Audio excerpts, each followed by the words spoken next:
Jan, I appreciate you more than you realize. So, hi, folks. Apparently, there was no sound. Jan, I'm going to put you up here on the screen.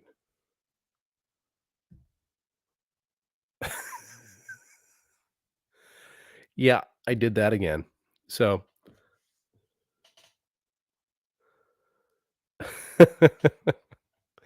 thanks, guys. So, as I was saying, I'll just start all over again. Welcome to the. I called this podcast, this episode, "Good Friends and Things to Come," for a very good reason. Uh, Last week, a lot of people were expecting me to do the podcast. I didn't get back in time to actually start it on time. I was in Montreal meeting my very good friend Bill Smith, and we had a productive weekend together. Um, Many of you will be happy to know once he and I actually start um, announcing things. Um, but once I got back, I tried to pop on. John Edwards, my dear good friend, was blowing up my phone. A lot of you were messaging me on Facebook saying, "Are you doing the show? What's going on?" And guys, you're very good friends to me and very loyal peeps. I appreciate you all more than you realize. Um, but what I want to do is kind of get into some other things too with my good friends. Hold on, I need to take care of something here. Okay, there it is. All right. So I just messaged, my friends, John Edwards and Will Russell and Jason Mercer, because these guys, they were the first ones to kind of jump on the bandwagon, and now, Z, you have been sending me some mind blowing stuff. Such great catches. The one you sent me today was just mind blowing. It was great. I hope you're gonna like dig into that pretty deeply. But um, for tonight, what I wanted to do was address an issue that appeared in the Ghosts of Bacon Facebook group.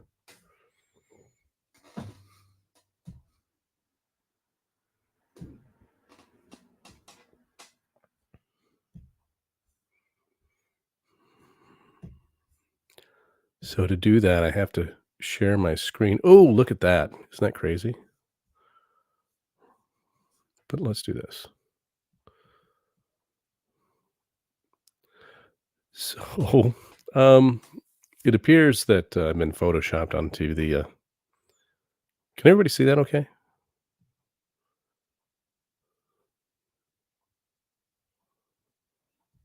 Everyone see that?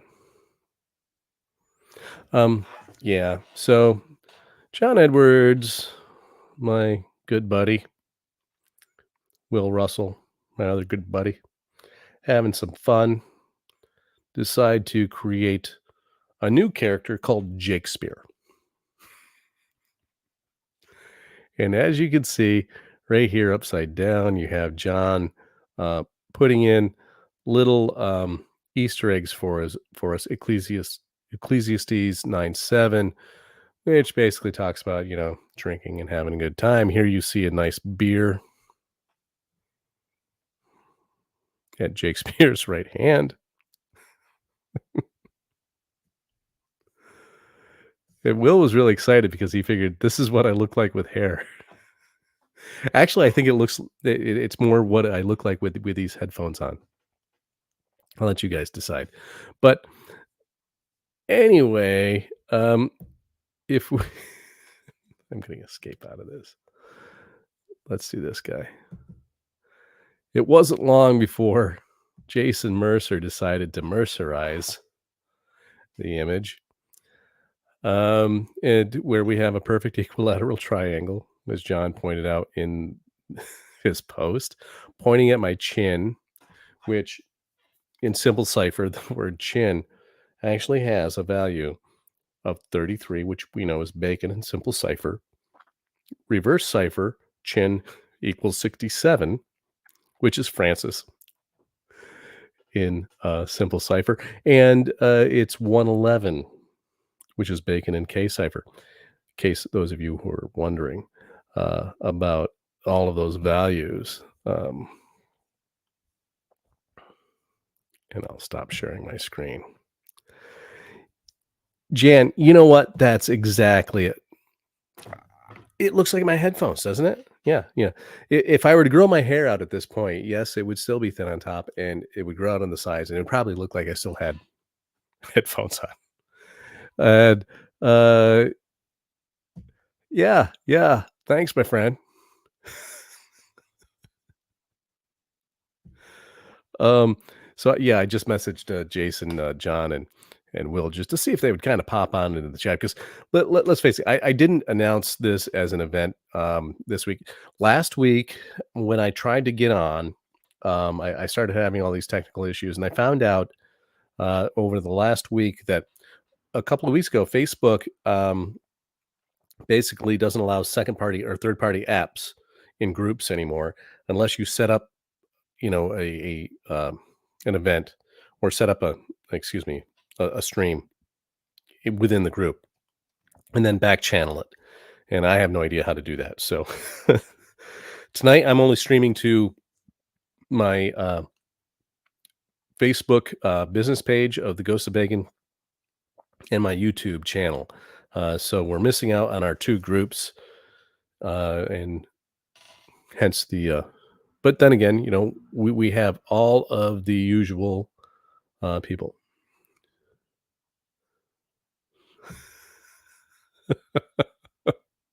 That was this morning, Jan, and you were not here for that. So uh, my girlfriend actually did make a big pile of bacon this morning, and it was a wonderful breakfast on a Sunday morning at about 8 o'clock. It was wonderful. Um, so yeah, XO, that's exactly what they called it, was Shakespeare. And with friends like these guys, all right, so John and Will, I mean, they're not here this evening live, but they might pop on a little bit. But I just want to say to the rest of you, these guys are supposed to be working on a book here, a very important book, one that I'm really excited about because they have some pretty mind blowing discoveries, and many of them, well, okay, they're not sharing them with me because they want to do it on the show and see the look on my face live as they do the big reveal. And so it seems to me, if somebody is working that hard on finishing, how do you find time to Photoshop my face like that? Oh my gosh. It's one of those things where um, John texts me and says, "Hey, have you been on the group today?" I said, "I haven't even had time to check my phone or go on Facebook. I'm neck deep in the rest of the edits." And it made my month. It made my week. It was hilarious. I couldn't stop laughing. But what I want to say, this is why this podcast tonight is called Good Friends and Things to Come. Jason, since you're here, and you're here in the live chat, you can go ahead and just answer me. But in a few weeks, I'm going to be going ahead. And originally, I had said that I was going to do the big reveal of dropping the big enchilada, the big secret in my next book, the big discovery. So I'm going to do that in 2 weeks' time. And you recently shared with me some work you did with sonnet number 2 of Shakespeare's sonnets that were published in 1609. I would love for you to come on and show the world what you've done, because it just acts as corroboration of everything I did in my book with sonnet number 2.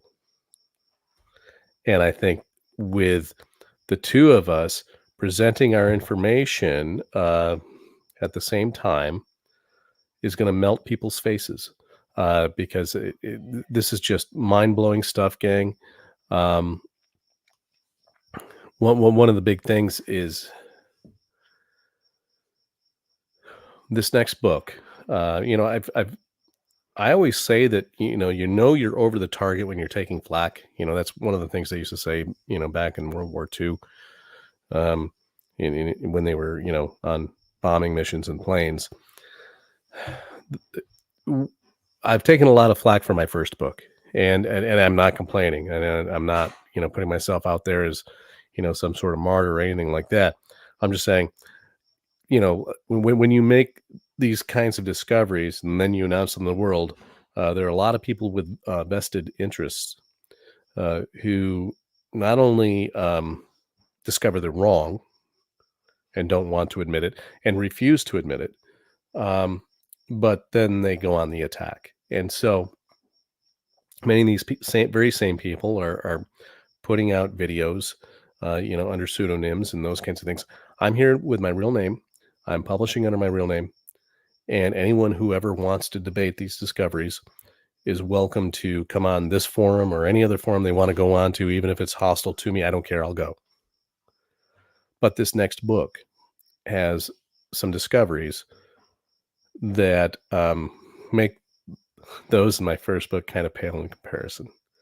One of the most controversial discoveries I made and I announced in my first book and revealed all of the evidence for it is that Sir Francis Bacon used the alias of Samuel de Champlain. Very, very controversial and sounds crazy. Yeah, I know. I get it. In my next book, I have an announcement that is far more controversial than that. The other controversial announcement I made in my first book is that Francis Bacon was actually the son of Mary, Queen of Scots, and Francis II of France.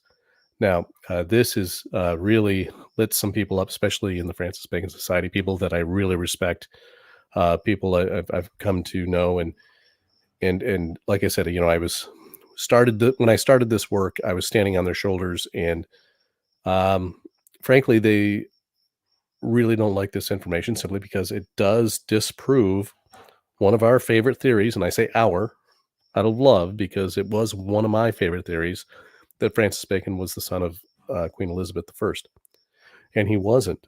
And so I just had to follow the clues where they led me, and say this is what I discovered. Here you go. Um, and so in this next book, I'm doing the exact same thing. I don't like the answers that I found, but they are absolutely mind-boggling, and they're people are not going to believe it, just like the first set of discoveries. But this is kind of beyond the pale. So in my next podcast, what I'm going to do is I'm going to go ahead and make that announcement because my book will be done and published by then, I think within 2 weeks' time. And I'll go ahead and make that announcement, and I'll share some of the evidence that corroborates the messages I uncovered. So, Jason, what I'm hoping is that I knew you would. I certainly did. And so, Jason, in maybe, let's say 4 weeks' time, after I make the announcement, I'd love for you to come on and provide your corroboration. After that, I think John and Will be close to finish with their book, and they'll be willing to pop on here at the beginning of the summer, not just to announce, their discoveries, but also how they too have corroborated with their own evidence what I've discovered. So, Jason, thank you. I can't wait to have you join me. Linda, I didn't mean to do that, but it's okay. You're fine.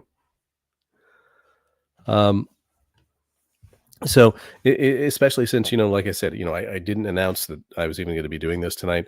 I just wanted to pop on. I have since taken care of a lot of the technical issues that I ran into last week when I tried to pop on late. A lot of you were, getting hold of me, like I said, asking if I was going to be doing a show. And so I apologize, but that's also, why I called this podcast Good Friends, because, you guys, you all contacted me. Some of you were worried about me, whether I got held up in Montreal or if I was still having health issues. And all of those kinds of things. And I really can't say thank you enough for all of your support through all of this. And like I said, in a few more weeks, I'll be making the next announcement of some bombshell discoveries, and people aren't going to believe it. I'm already ready for that. One of the very first things that some of my colleagues on this end of it, who actually know my secrets, Jason, you're one of them. One of them said, "I hope you have thick skin because people are not going to like this." I'll tell you what, you don't teach teenagers for over 30 years without developing a thick skin. I'm really truly unafraid of keyboard warriors out there. So uh, stay tuned, folks. I think you're going to be liking this stuff. Um, let's see. Oh, there he is. Thanks, Will. I, I'm glad you made it because I mean the show is actually about you. Um, so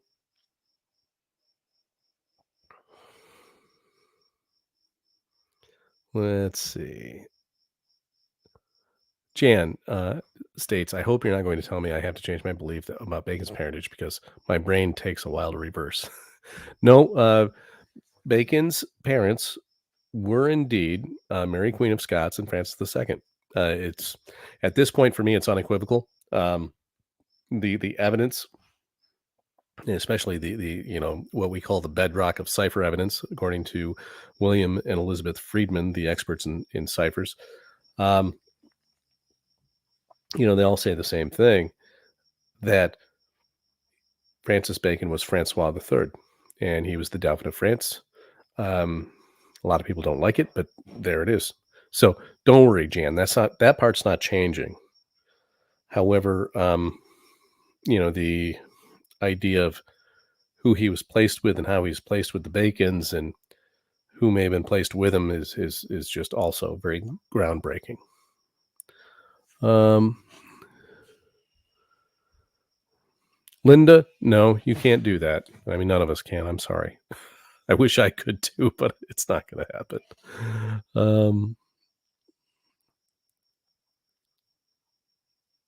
yep.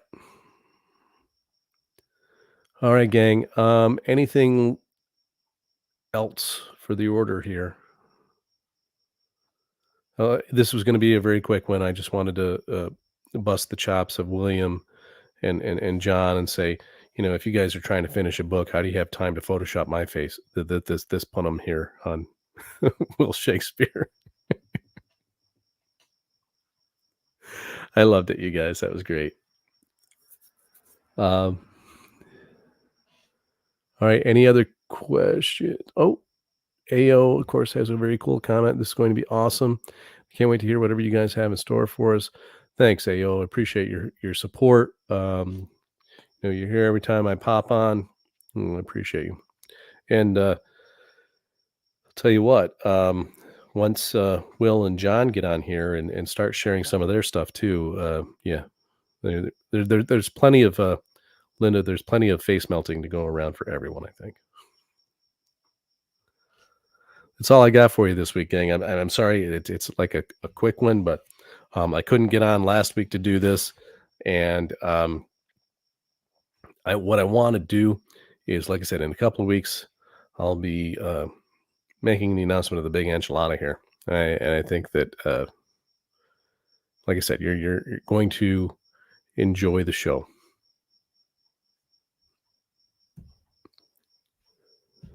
Just looking through the chat. Anything to add, folks? Any other questions?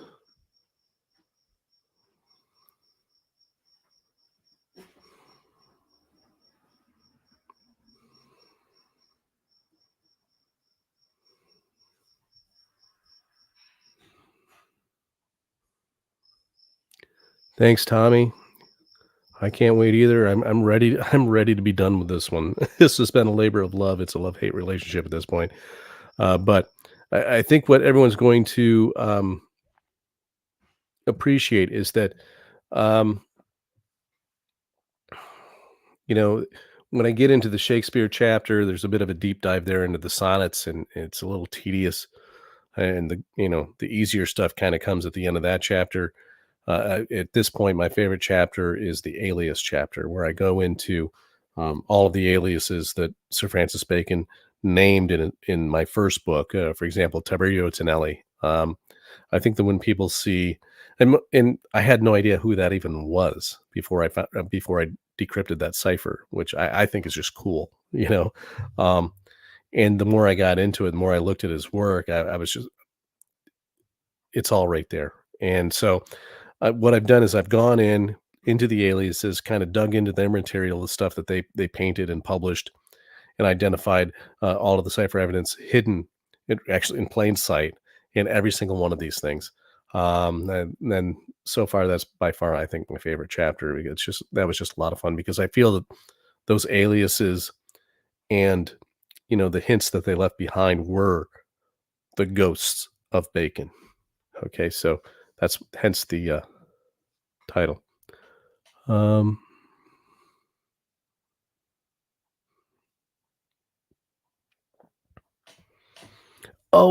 Jenny. Jenny's asking the question. That wasn't me. What did you think? What did I think? Oh, okay. What did I think of the post in the group regarding the New York Times article regarding the appeal to heaven flag?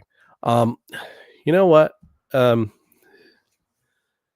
I think it's kind of silly the way our media here in the states just loves to turn something that's rather banal into something that it isn't. That flag was George Washington's flag. Okay, the father of the country, and it means what it means. And so now what people are trying to do is basically change these symbols, particularly that one. I think is ludicrous. Back when the Gadsden flag was being used by the Tea Party movement, this is going way back. Um, all anyone who flew that flag was demonized, and so on. So I don't understand this idea of wanting to destroy some of the symbols that really represent the idea of freedom. That's my own personal opinion, and I think that uh, we have a system here now in the U.S. that's following the philosophy of Walter Lippmann, who back in the late 40s, early 50s, I think it was, wrote a book where he said that he believed that democracy simply wasn't possible here in the United States anymore in its pure form.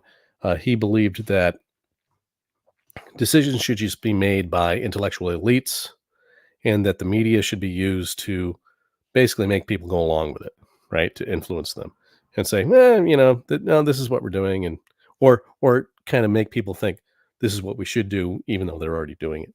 Uh, uh, John Dewey, however, a lot of people know John Dewey from the Dewey Decimal System, had a counter argument to him. He said, no, because you see, Lippmann didn't think that the average person, the commoner, had the ability to make their own decisions and participate purposefully in a democracy.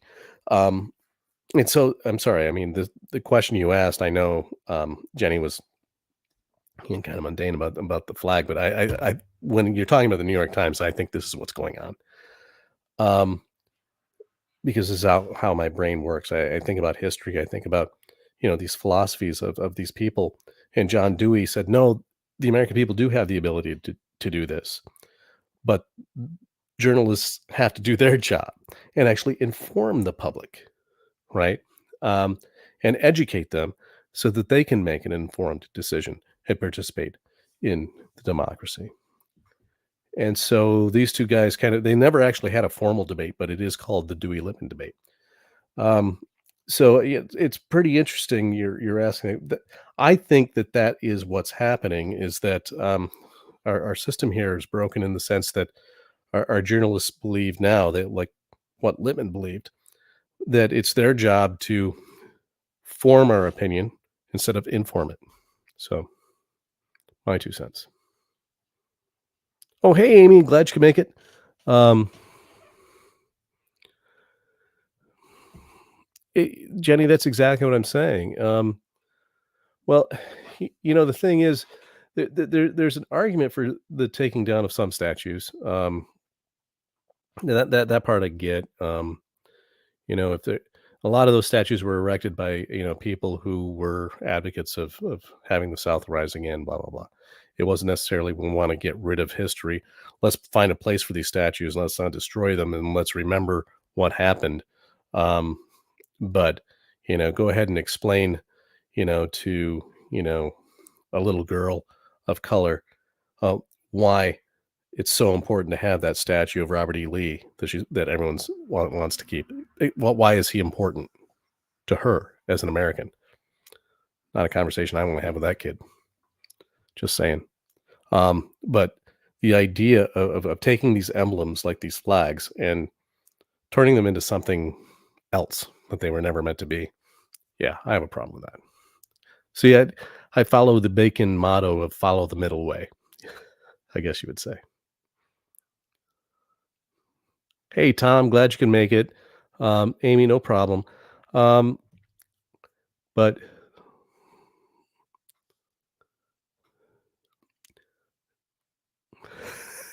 Jenny, see, that's the problem, Jenny. It's like, you ask such good questions, and it's like, um, these kinds of issues, I tend to, kind of, particularly when it comes to our media and the way it's broken, I have a real problem with those people for sure. But let's see. And the crazy thing is that, especially young people today. I work with young people today, and I don't want to get off on a political rant here, but I might get deplatformed for saying some of the things I'm about to say. But because I mean, this is all about ciphers. This is about history, the real history, the hidden history. But it informs what's going on today, right? Um, well, all right. I'm not going to say what I was going to say. I want to be able to do my show in 2 more weeks. Yeah, Cat. Basically, that's exactly what happened in history. I'll put you up here on screen. Um, that's what happened in history. You have the Nazis who all of a sudden came along and took this emblem, which was a very common symbol all across the world, and this is like across different civilizations in prehistory. It's a symbol of the sun, and therefore power and life, and that's what the sun represents. It's the idea of life. Without it, we wouldn't be alive. And so the path of the sun in the sky is symbolic of the path of a human life, whether it be a day or a year. Um, where you have dawn, which is birth, you have midday, which is strength and prime of life. Then you have evening or dusk, which is impending death, and then you have night, which is death. Right. That's how that symbolism works. So if you're reading a novel and it starts at a certain time of day, you always know what's going to happen. It's foreshadowing. That's how they do it. Um, but yeah, they took that symbol and turn it into something that now, when we look at it, it represents, evil and hate. Absolutely. Oh, John. It was a Hindu symbol as well. Glad you could make it, my friend. I just talked about you here at the beginning of the show. You're gonna have to go back and watch it and see what I said. Yeah, Amy, it was a symbol for peace. Yeah, and life. 100%. Aki, yeah, the great year. That's a part of it as well. The whole cycle of yep. Linda, truer words never spoken, particularly if you present it in a negative light, and repeat it often enough. Suddenly, you have things that were once, valued ideas and representative of this idea of, for example, a flag is supposed to be something that people can rally behind. Um, and so if you're able to destroy those, well, you're able to destroy unity. Not that that's the plan or anything. That's about all I can get away with saying.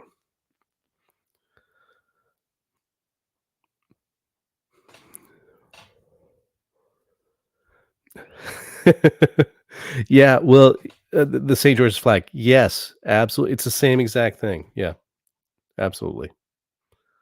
Absolutely. And unfortunately, we have a lot of that, way more of that going. I mean, I don't know. You guys have it going on there as well as we do here, for sure. All right, gang. Aki, I'm going to put this is going to be our last comment here because this is something I can talk about for hours, and nobody wants to hear me do that. But as an English teacher, it's a professional hazard, if you will, of talking about the way language is constantly attacked, and people are trying to change it. Um, in fact, obviously there are certain words that are verboten. You're never supposed to speak them. Um, like Lord Voldemort, he who must not be named. And so when this happens, as an English teacher, I immediately revert to the fact that I've taught the novels, 1984 by George Orwell, Brave New World by Aldous Huxley, and in their own letters to each other, they talk about you know what's really going on in the world, and all you need to do is look at those primary sources, gang, and yeah, you don't need to put on a tinfoil hat to really see what's going on in the world for sure. And